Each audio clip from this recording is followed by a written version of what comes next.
السلام علیکم and good evening ladies and gentlemen. ہماری گفتگو شروع ہونے سے پہلے ایک مختصر انٹروڈکشن عثمان ضیاء صاحب کریں گے شاہد ندیم کے بارے میں. مختصر ہی ہو سکتی ہے کیونکہ بہت سے لوگ ان کو جانتے ہیں اور پہچانتے ہیں. چلو ضیاء صاحب. شاہد ندیم پاکستانی ثقافت کی سنگلاخ چٹانوں کو اپنے تیشہ قلم سے چیر کر خوبصورت اور انوکھے تھیٹر کی جوئے شیر والا کوہ کن اس نے سرکاری جبر سماج کے ٹھیکیداروں کے مخالفت اور مارکیٹ فورسز کی بد مخالف کے باوجود سماجی اور سیاسی طور پر باغی تھیٹر کے لوازمات سے بھرے ہوئے تنوع سے بھرپور ڈرامے لکھے اور پاکستانی تھیٹر کو تھیٹر کے عالمی نقشے پر مقام دلوایا. 50 برس کے عرصے میں شاہد ندیم نے 50 سے زائد تبازاد اور متعدد ماخوذ ڈرامے لکھے ہیں جنہیں اجوکا تھیٹر اور دیگر تھیٹر گروپوں نے پیش کیا.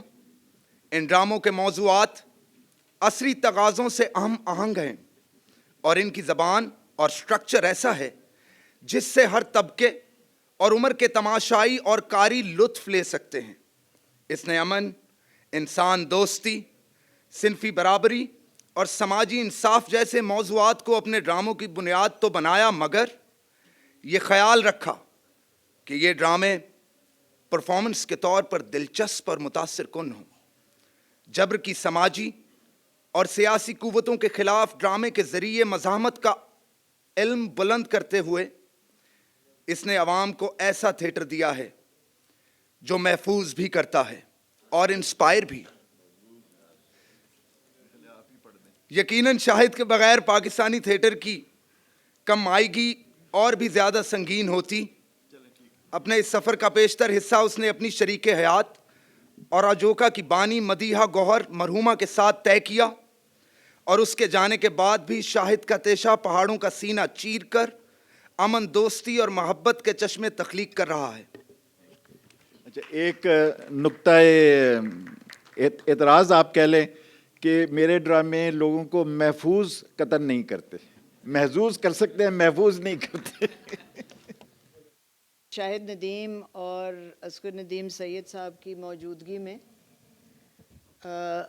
میں جب اگر مستقل اردو میں بات کروں تو میری کانپیں ٹانگتی ہیں.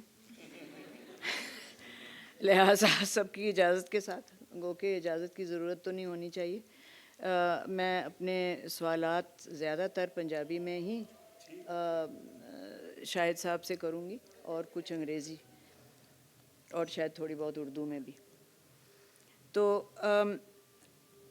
سب سے پہلے تو یہ ہے کہ لیٹ 60s میں شاہد صاحب نے، جب کہ یہ ایک نوجوان اسٹوڈنٹ لیڈر تھے، انہوں نے اپنا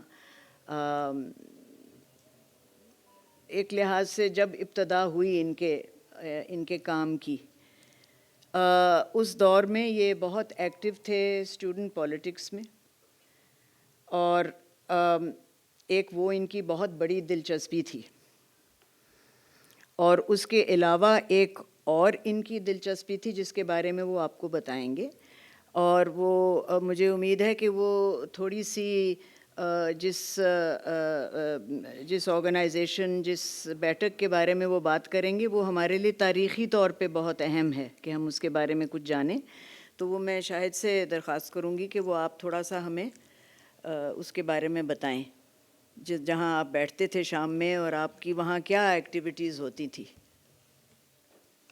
جی، میرے سفر کی ابتدا آپ کہہ لیں کہ وہ تو پتھراؤ سے ہوئی تھی، اور میں نے طالب علمی کے زمانے میں قلم پکڑنے سے پہلے پتھر پکڑے تھے ایز اے اسٹوڈنٹ ایکٹیوسٹ.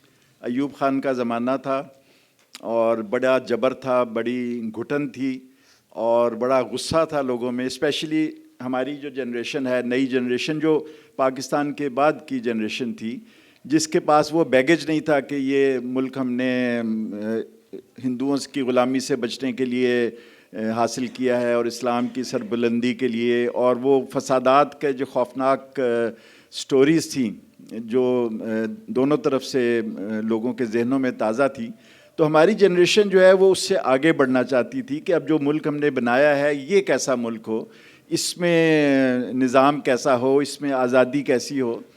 اور وہ ہماری پنجاب یونیورسٹی کی یونین بین کر دی تھی اسی زمانے میں.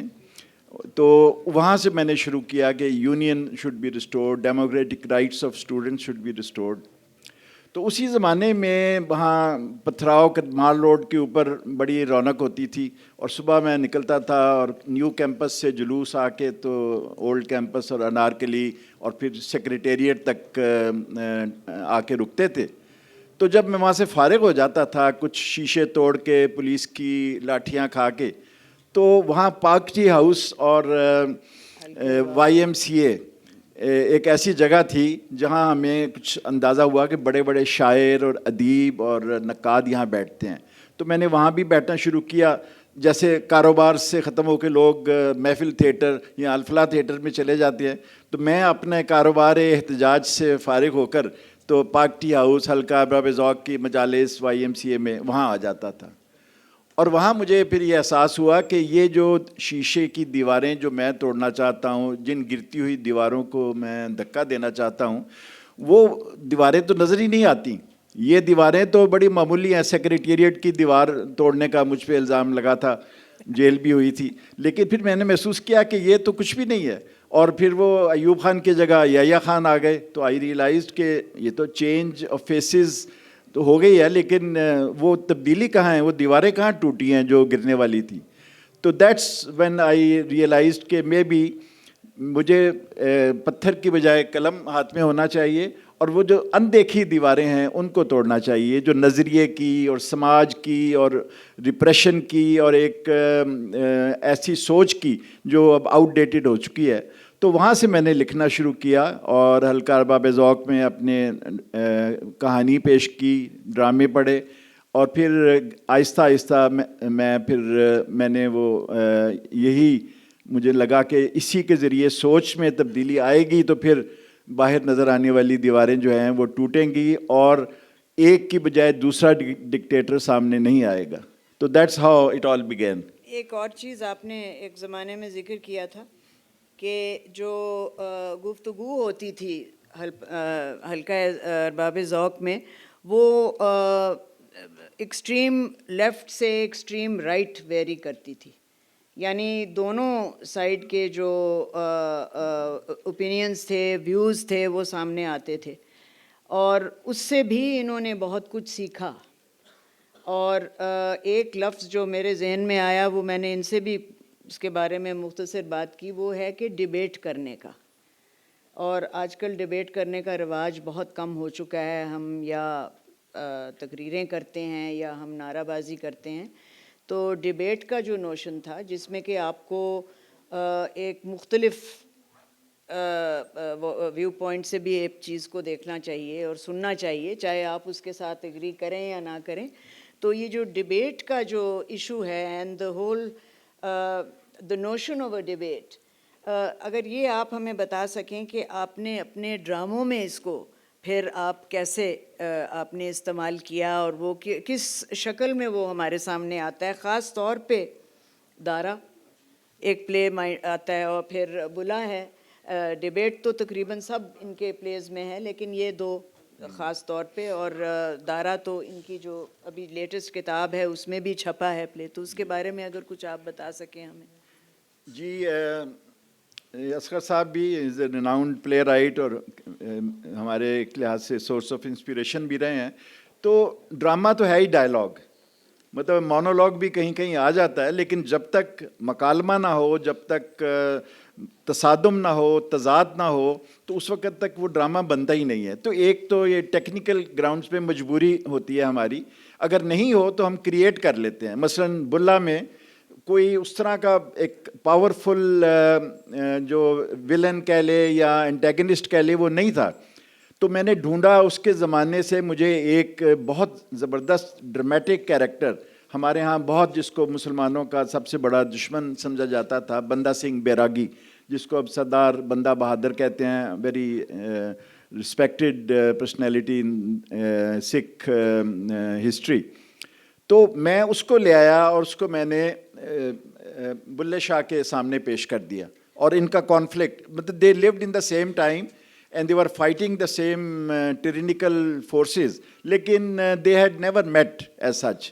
تو بعض دفعہ پھر ان کے سامنے آیا تو پھر وہ ڈرامہ بنا کہ جب بندہ سنگھ نے اپنا پوائنٹ آف ویو دیا کہ ظلم کا جواب ہے تلوار, اور بلے شاہ نے اپنا دیا کہ ظلم کا جواب ہے پیار, تو وہ پھر صحیح ڈرامہ بنا. اسی طرح سے دارا جس کا آپ نے ذکر کیا, تو اس میں دارا مجھے ذاتی طور پہ میرے لیے وہ ایک رول ماڈل تھا, ایک سورس آف انسپریشن تھا, ایک ہیروئک اینڈ ٹریجکلی ہیروئک کیریکٹر.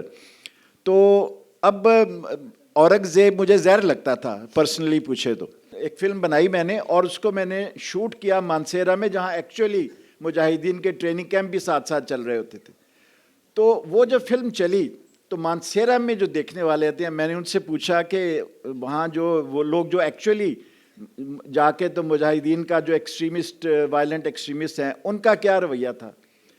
تو انہوں نے کہا جی کہ آدھی فلم تو انہیں 90 منٹ کی فلم تھی, آدھی فلم تو انہوں نے بہت مزے سے دیکھی, بہت اپلاڈ بھی کیا, کیونکہ وہ پوائنٹ آف ویو آ رہا تھا جو ایکسٹریمسٹ کا پوائنٹ آف ویو تھا. اس کے بعد وہ آہستہ آہستہ کھسکنے شروع ہوئے. تو لیکن ایٹ لیسٹ ان کو گھیر کے تو ہم لائے. تو this is the requirement of dramatic literature, جو میں نے ہلکا بابی ذوق سے سیکھا تھا, کہ وہاں پر extreme right, extreme left, romantic اور پولیٹیکل رائٹرز, اور وہاں بیٹھ کے بحث ہو رہی ہوتی تھی, اور بحث میں لگتا تھا کہ باہر جا کے یہ تو قتل و غارت ہو جائے گا. باہر جا کے وہ اکٹھے ٹیا اس میں چائے پیتے تھے. تو ایک ابتدائی ٹریننگ ہوئی کہ ڈیبیٹ از پاسبل اور dialogue is necessary. So that's what I have tried to do.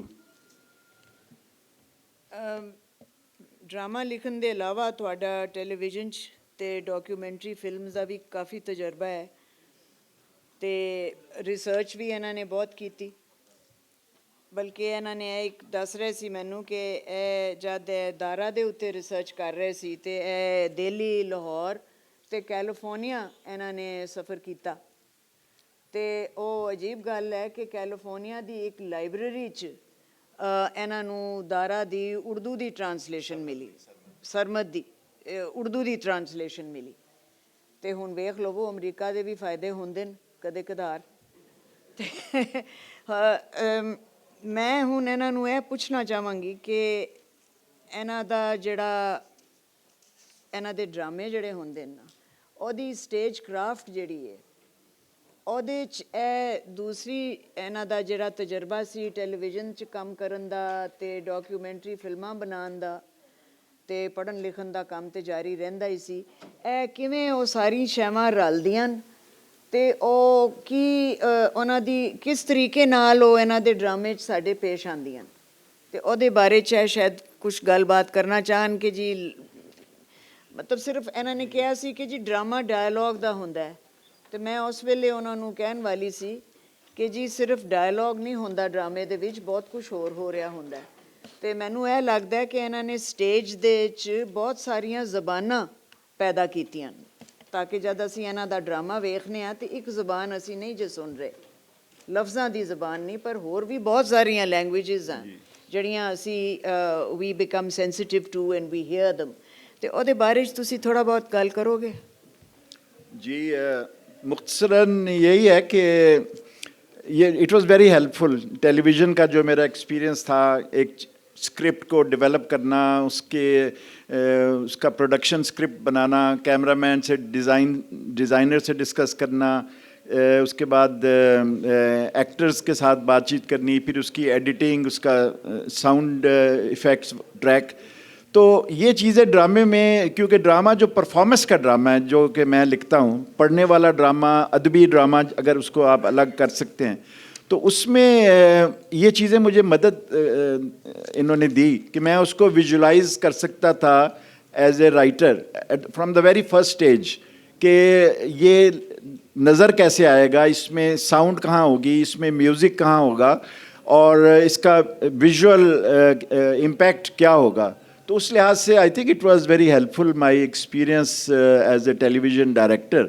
اور ویسے بھی میں سمجھتا ہوں کہ پرفارمنس والا ڈرامہ جو ہے اس کے لیے بڑا ضروری ہے. اور آپ اگر آپ پڑھیں ان ڈراموں کو تو آپ دیکھیں گے کہ بہت ساری چیزیں ایسی ہیں جن کی آپ کو ایز آڈینس ویژولائزیشن کرنی پڑے گی, مگر جو ایز ریڈرز, لیکن آڈینس کو وہ پکی پکائی بھی دے دیتے ہیں. جو اس کا پرفارمنس کا اچھا پوائنٹ بھی ہے اور ڈس ایڈوانٹیج بھی ہے کہ اس میں آڈینس کی یا جو ریڈر کی امیجنیشن ذرا لمٹ ہو جاتی ہے. لیکن in any case I think performance جو ہے اس کے لیے اسکرپٹ یا جو ٹیکسٹ ہے وہ صرف ایک ابتدا ہے, ایک آپ سمجھ لیں کہ میدان ہے جس کے اندر پھر جو جنگ و جدل ہوتی ہے وہ پھر ویژولز اینڈ ادر ٹیکنیکس جو ہے نا وہ استعمال ہوتی ہے. اور یہ دنیا بھر میں آج کل جو پرفارمنس بیسڈ ڈرامہ ہے وہ ایسے ہی ہو رہا ہے.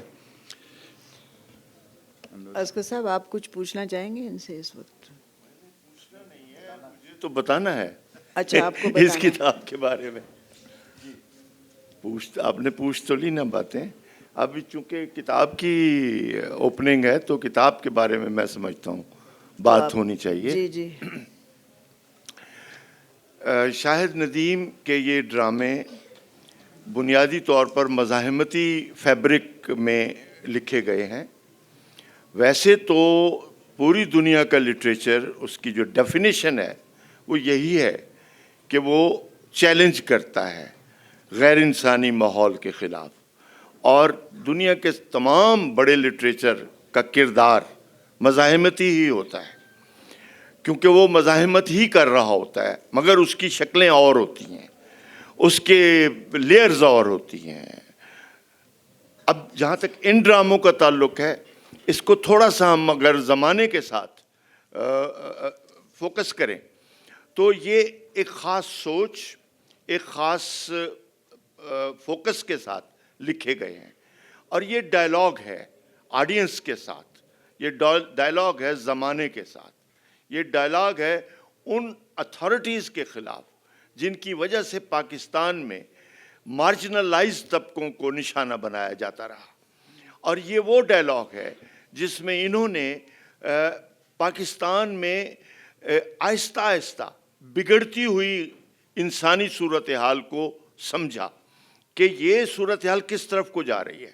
اب اس کا ذکر انہوں نے خود کیا, ایوب خان کے ماشاء اللہ, پھر ہم نے ضیاء الحق کا ماشاء اللہ دیکھا.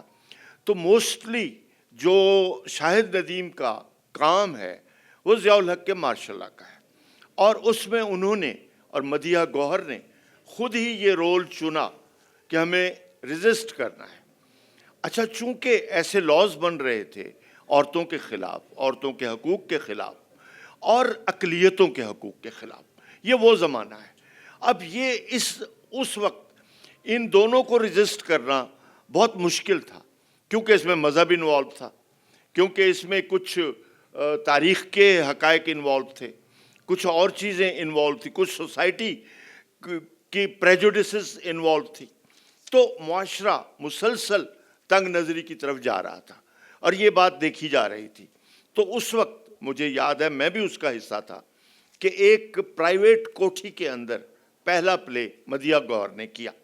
اب اس کے اندر میں چونکہ سب پلیز میں نے دیکھے بھی ہیں اور میں پڑھ بھی چکا ہوں, تو اس لیے میں آپ کو بتانا چاہتا ہوں جنہوں نے کتاب پڑھنی ہے ابھی, تو اس میں جگہ بھی لکھی ہوئی ہے کہ یہ پلے کس جگہ ہوا. اب وہ بڑا سگنیفیکنٹ ہے. تو اس میں اکثر پلیز جو ہیں, اب آپ کو میں بتاؤں گا تو آپ کو ہنسی آئے گی, کہ جہاں اس وقت چینوین ہے وہاں خانہ وہ تھا اپنا گوئٹے انسٹیٹیوٹ. اب وہ گوئٹے انسٹیٹیوٹ میں ہم نے بہت وقت گزارا ہے. وہیں پر مجھے یاد ہے شیام بینیگل جو بہت بڑے ڈائریکٹر ہیں, ان کا لیکچر بھی میں نے وہاں سنا ہوا ہے. بہت سارے جرمنز کا برخت کے اوپر بہت بڑی وہاں پر ڈائلاگ ہوا تھا. بہرحال اس کا لان ہے پیچھے, اس میں بہت بڑا درخت ہے برگد کا, اس کے نیچے سیٹ لگایا گیا تھا, اور وہ 92 کا سن تھا. پھر 97 میں وہ پلے بھی, دوسرا پلے وہاں پہ ہوا. تو کہنا میں یہ چاہتا ہوں کہ یہ لوکیشنیں بھی بتا رہی ہیں کہ یہ پلے کس طریقے سے کیے گئے. اچھا, اس میں پھر شاہد ندیم جب شامل ہوئے تو انہوں نے موضوعات ہی وہ لیے.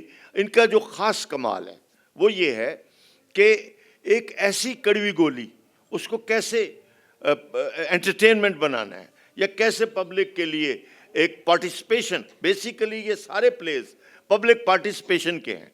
اور تھیٹر کی یہ تعریف بھی ہے کہ جب تک وہ انٹریکٹ نہ کرے, جب تک وہ پارٹیسپیٹ نہ کرائے, وہ تھیٹر ہے ہی نہیں. سو اس ڈیفینیشن کو بھی انہوں نے پورا کیا. اور وی ور آل پارٹ آف دا پلے. مجھے یاد ہے جتنے بھی پلیز ان کے ہوئے ہم اس کا حصہ تھے. وی ور ناٹ جسٹ آڈینس. اور آڈینس جو ہوتا ہے وہ ان ایکٹیو نہیں ہوتا, وہ ایکٹیو ہوتا ہے, وہی اس کے ساتھ چل رہا ہوتا ہے. سو انہوں نے وہ کوشش کی اور اس کی بنیاد پر انہوں نے وہ موضوعات چنے جیسے دارا کا ہے. اب دارا کے موضوع کی بڑی لیئرز ہیں. ایک تو مسٹیسزم. مسٹیسزم خود جو سلاطین وقت ہوتے تھے ان کو چیلنج کرتے تھے. جتنے صوفیاء ہیں ان کی ذرا ملفوظات پڑھ لیں آپ, چھوڑ دیں باقی چیزیں. جتنے بڑے صوفی ان علاقوں میں گزرے جہاں پر کہ آمریت تھی, جہاں پر کہ سب حکمران تھے اسٹیٹس کے, راجے مہاراجے ٹھاکر, وہاں پر یہ چیزیں جو تھیں وہ ڈیولپ ہوتی تھیں. سو پبلک کو آواز دینا, پبلک کو کی آواز بننا, وہ ان پلیز کا فوکس تھا, وہ ان پلیز کا بیسک محور تھا جس کی بنیاد پر یہ لکھے گئے. اب آپ دیکھیں کہ اس میں ورائٹی کتنی ہے. ایک بنگالی عورت کی کیا دکھ ہے. پھر انہوں نے ابسن کے پلے کو جس طریقے سے اڈیپٹ کیا لوکل پوزیشن میں, لوکل سیٹ اپ میں, وہ اپنی جگہ ایک بہت بڑا کارنامہ ہے. سو میں یہ سمجھتا ہوں کہ اس پہ بات ہوگی. شاہد نے تو چونکہ اپنے بارے میں بات کر ہی دی ہے تو وہ اور بھی کریں گے.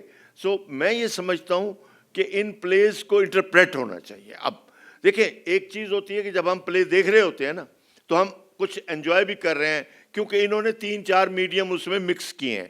نمبر 1, انہوں نے میوزک کو شاندار طریقے سے مکس کیا ہے. انہوں نے رقص کو, ڈانس کو.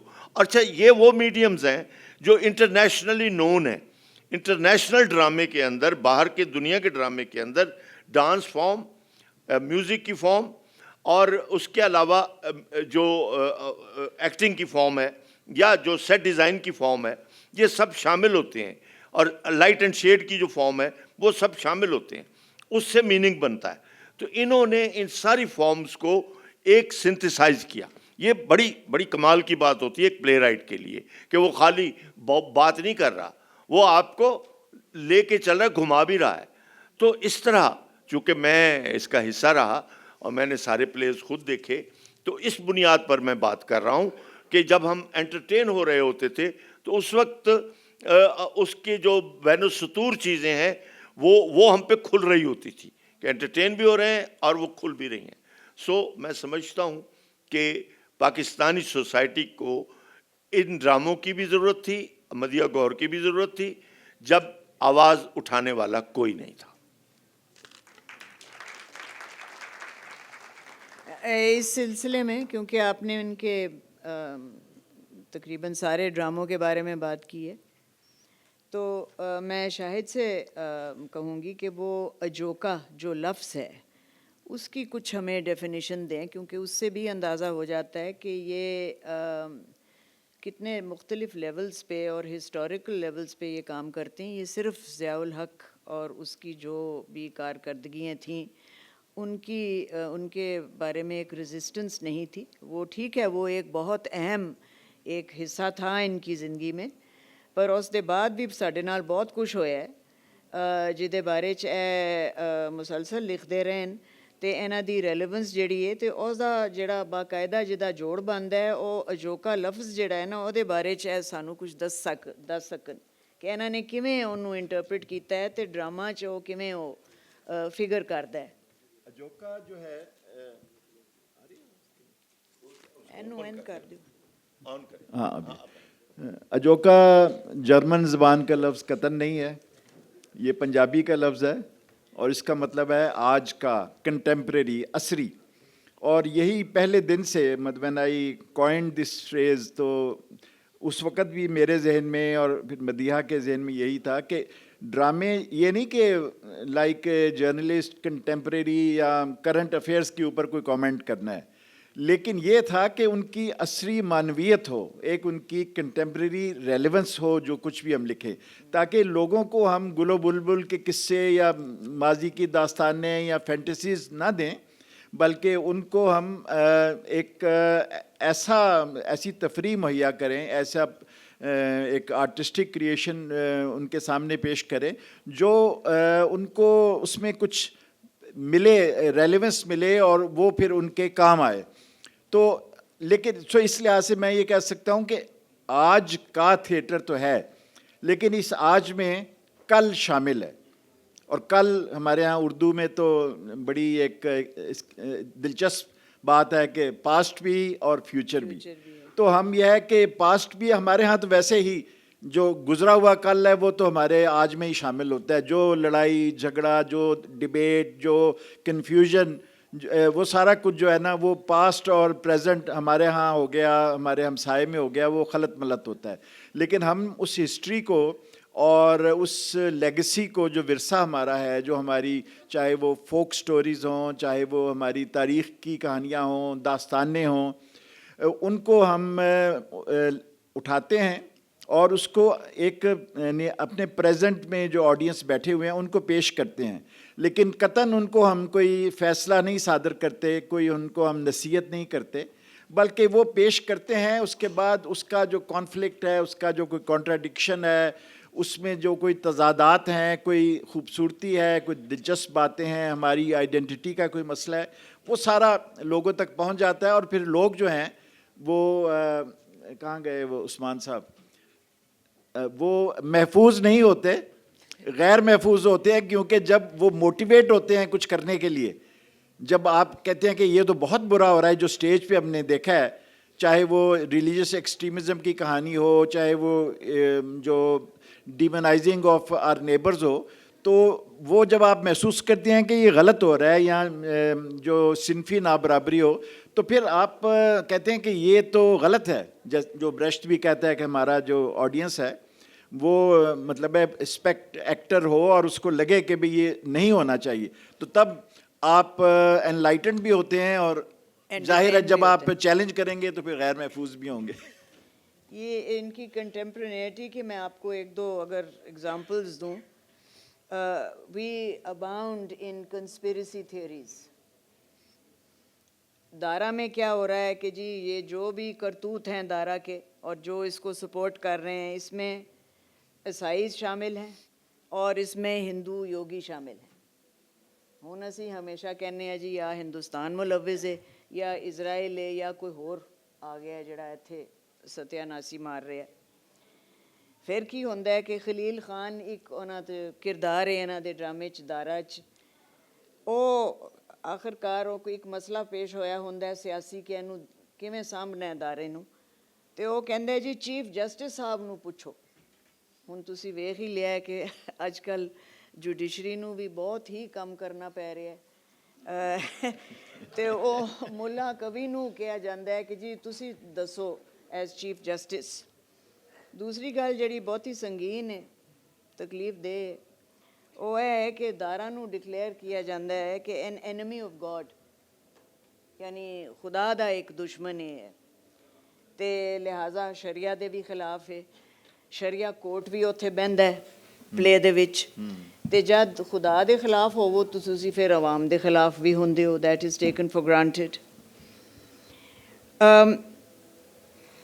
ایک گل جڑی انہاں نے بریخٹ دے بارے چ بھی گل کیتی ہے، شاہد نے بھی گل کیتی ہے، بریخٹ دا ایپک تھیٹر جڑا ہے او دے چ اے ہوندا ہے کہ سارا سماج جڑا ہے نا او تواڈے سامنے سٹیج تے آ جاندا ہے، یعنی پورے سماج دی ریپرزنٹیشن ہوندی ہے کرداراں دے تھرو، تے انہاں دے پلیز چ نہ صرف تواڈے مین کیریکٹرز نوں بھاویں او دارا ہووے یا بلا ہووے یا کوئی ہور ہووے، دکھینی ہووے، ایک جڑے جو ایک سراؤنڈنگ کاسٹ جڑا ہے نا اس تو بغیر او کلا او کردار نہیں کھلو سکتا، تے او جڑا او ایک ڈرامیٹک کانٹیکسٹ بناندے نے سیکنڈری کیریکٹرز نوں ਲੈ ਕੇ ਉਹਨਾਂ 'ਚ ਬੁੱਢੀਆਂ ਵੀ ਹਨ, ਬੰਦੇ ਵੀ ਹਨ, ਬੁੱਢੇ ਵੀ ਹਨ, ਮੌਲਵੀ ਵੀ ਹਨ ਤੇ ਰੈਡੀਕਲਸ ਵੀ ਹਨ, ਪੀਰ ਫਕੀਰ ਵੀ ਹਨ, ਕੋਈ ਨੰਗਾ ਹੈ, ਕੋਈ ਕੱਜਿਆ ਹੈ, ਉਹ ਸਾਰੇ ਆ ਜਾਂਦੇ ਨੇ।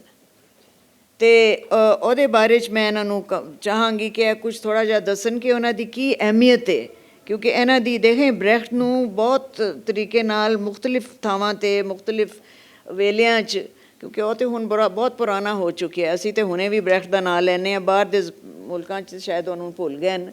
ਅਤੇ ਉਹਨਾਂ ਦੀ ਅਡੈਪਟੇਬਿਲਿਟੀ ਜਿਹੜੀ ਸੀ ਉਹਨਾਂ ਦੇ ਡਰਾਮਿਆਂ ਦੀ, ਉਹ ਬਹੁਤ ਜ਼ਿਆਦਾ ਸੀ ਅਤੇ ਤੁਸੀਂ ਉਹਨਾਂ ਨੂੰ ਅੱਗੇ ਵੀ ਤੁਸੀਂ ਲਿਜਾ ਸਕਦੇ ਹੋ। ਮਤਲਬ ਮੇਰਾ ਤਾਂ ਖਿਆਲ ਹੈ ਕਿ ਇੱਕ ਅੱਛੇ ਆਰਟਿਸਟ ਦਾ ਇਹ ਹੀ ਹੁੰਦਾ ਹੈ ਕਿ ਉਹਨੂੰ ਅੱਗੇ ਲਿਜਾ ਸਕਦੇ ਹੋ, ਉੱਥੇ ਸ਼ੈਵਾਂ ਰੁਕ ਨਹੀਂ ਜਾਂਦੀਆਂ ਉਹਦੇ ਨਾਲ, ਜਾਂ ਜਿਹੜੀਆਂ ਗੱਲਾਂ ਉਹਨੇ ਕਹੀਆਂ ਨੇ ਉੱਥੇ ਅਸੀਂ ਢੁੱਕ ਨਹੀਂ ਜਾਂਦੇ।